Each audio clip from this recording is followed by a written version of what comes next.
East Division crown, a Big Ten championship, and a victory over Washington in the Rose Bowl. Welcome, Coach.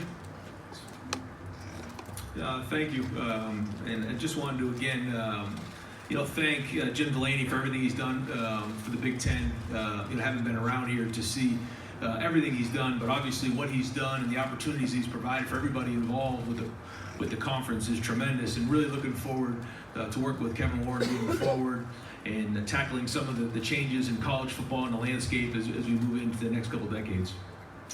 Excited to be here. Excited to be here with three great young men: Jordan Fuller, KJ Hill, and Jonathan Cooper. Jordan is a first-team academic All-American. He was a captain last year, leading tackler on our team. KJ Hill is someone who came back for his fifth year after sitting with he and his parents. We lost three senior captain wide receivers last year. Him deciding to come back was a huge deal for us. He's 48 catches short of breaking the school record for most career catches at Ohio State. And then Jonathan Cooper, defensive end for us, senior. He's played a lot of football for us. He is the epitome of what it means to be a Buckeye. He's a tremendous young man. I think you'll enjoy speaking with all three of these guys. This summer's been interesting. June has changed a lot. We now have official visits.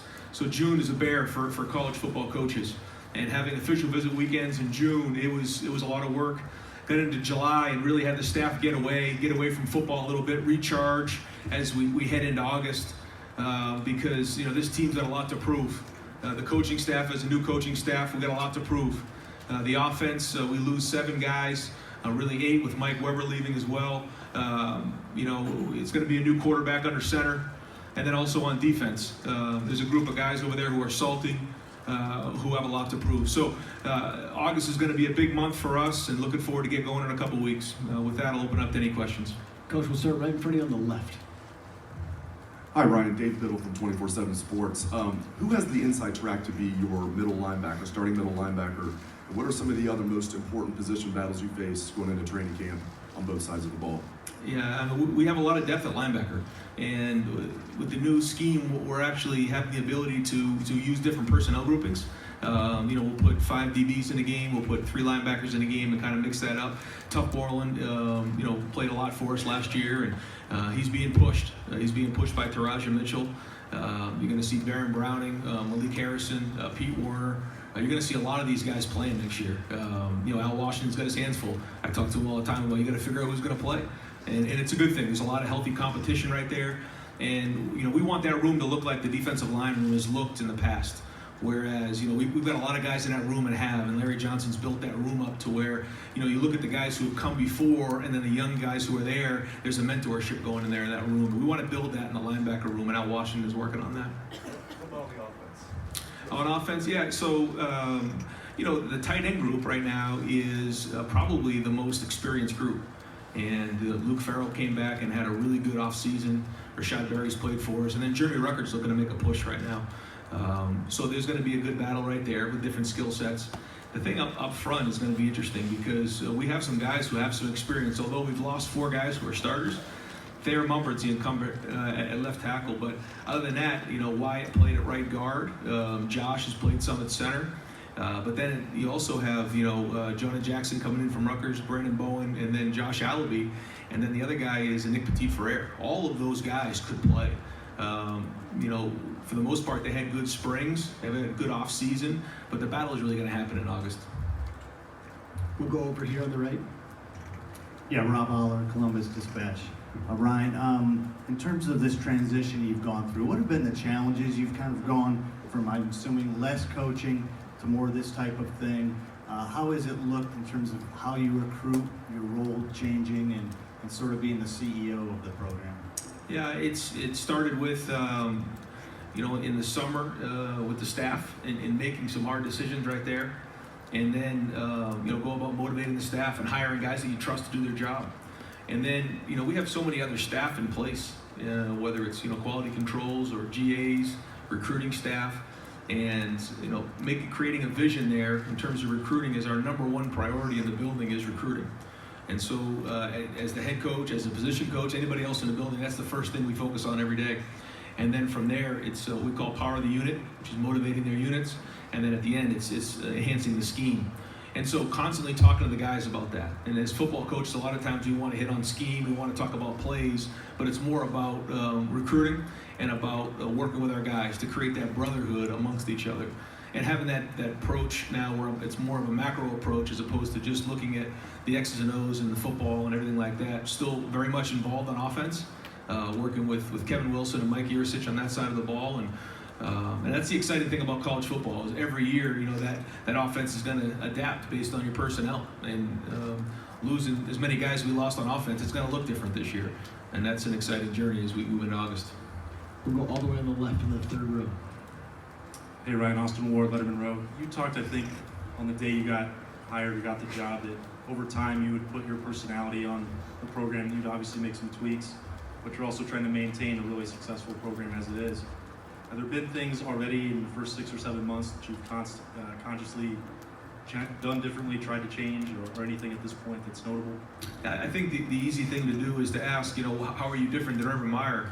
And that's not something I really like to answer because first off, you don't replace a legend. You don't replace one of the best football coaches in the history of the game. And what you can do is just be yourself. And I think that's what I'm doing and focusing on what we call tough love. Tough is being tough on the field. And with our strength and conditioning program being the backbone of our program, is that they have to be tough. Our guys got to be. It's a tough game. We got to make tough decisions. Leadership is tough. Challenging your teammate, but then also love for your brother, and creating those bonds with your coach, creating those bonds with your teammates, because that's the ultimate motivator, in my opinion. And so those are the things that we've been preaching to our team, and I think there's a lot of energy and positivity around the program. We'll bounce to the right over here. Bill Rabinowitz from the Columbus Dispatch. For the first time in a long time, Ohio State's not the clear favorite to win the Big Ten, according to some things that have been out there. What's your take on that? How good do you feel about your team a couple weeks before training camp starts? I feel great about the team. I love our team. I love our players. I love being around the guys. There's teams you get around where it's labor to go to work. That's not the case here. These are great kids, and they're working really, really hard. But like I said, we have a lot to prove.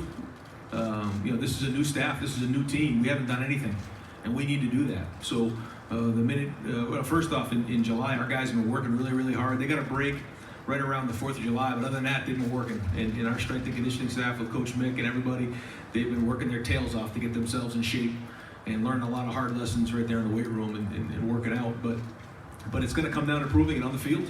That's what matters in the end. And we got to do it as a staff. We got to do it offense, defense, and special teams. Right in front of you, Coach. Hey, Coach. Steve Hellwagon, Bucknuts 24/7. Curious about Justin Fields. It's kind of an uneven performance publicly in the spring game. We didn't get to see him run, obviously. You guys obviously can see so much more during practice and use him in different ways. Curious about his development this summer and bringing in Gunnar Hope, just what that dynamic should look like going into the preseason. Yeah. The quarterback room is, there's not a guy in that room that was on the roster last year. There's not a guy in that room that was on the roster in December, other than Chris Chuganoff. And so it's an interesting situation. Whoever is playing in that first game will be the first time. And, Justin and Gunnar are going to compete like heck to go win the job. But at the end of the day, it's going to come down to who can play the game. And our schedule's funny this year. We have 6 games, a bye week, 2 games, a bye week, and then we play 4 games. And so in those first 6 games, the quarterback's going to be green. He's not going to have a lot of experience. And so the guys around him, our defense, the running game, the guys, the receivers on the end, they got to pick up the slack there. And so that as we go and grow throughout the season, we kind of get into that middle season and hit our stride in offense. Over here on the right in the third row. Right over here, Coach. Hey Ryan, Teddy Greenstein from the Chicago Tribune. Obviously, Urban's still working for the university, and my understanding is he will be working with a lot of the varsity coaches. I assume he's available to you. Do you think you'll talk to him much during the season? For sure. I'd be crazy if I didn't. First off, what he's meant and Shelly has meant to Nina and I and our family, I could talk about that for hours. And he's been unbelievable in terms of understanding when to be there, when to step away. He taking multiple phone calls from me, just looking for advice on how to handle certain things. And that would have been the case if I was anywhere else because of our relationship. But being at Ohio State and being right across the street, he's an unbelievable resource, and he's been a huge help. And he's going to continue to do that throughout the fall. towards the back in the middle, right in front of that light. Coach Andy Anders, the Lantern. I'm curious, in the past couple of years, the receiver rotation has gone 6 deep. Is that something you see continuing this year, or could it fluctuate based on who you're comfortable with at that position? We'd love to play as much depth as we can. If you look at last year, I thought when we started out the season, you had Austin and Ben at X, you had KJ and Paris at H, and then we had Johnny and Terry at Z. And they didn't care who caught the ball. And what we were doing is we were playing really, really fast. And by the fourth quarter, teams were kind of breaking down, and our guys were fresh because we were playing depth.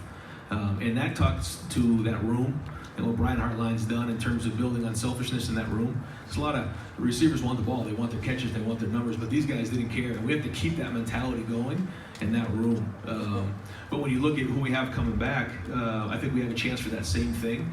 Not as much experience, but when you look at Austin and Ben, they've played there before. KJ's got a ton of experience. And then Chris Olave came on at the end of the season. So we want to get to that 6-7 man rotation if we can.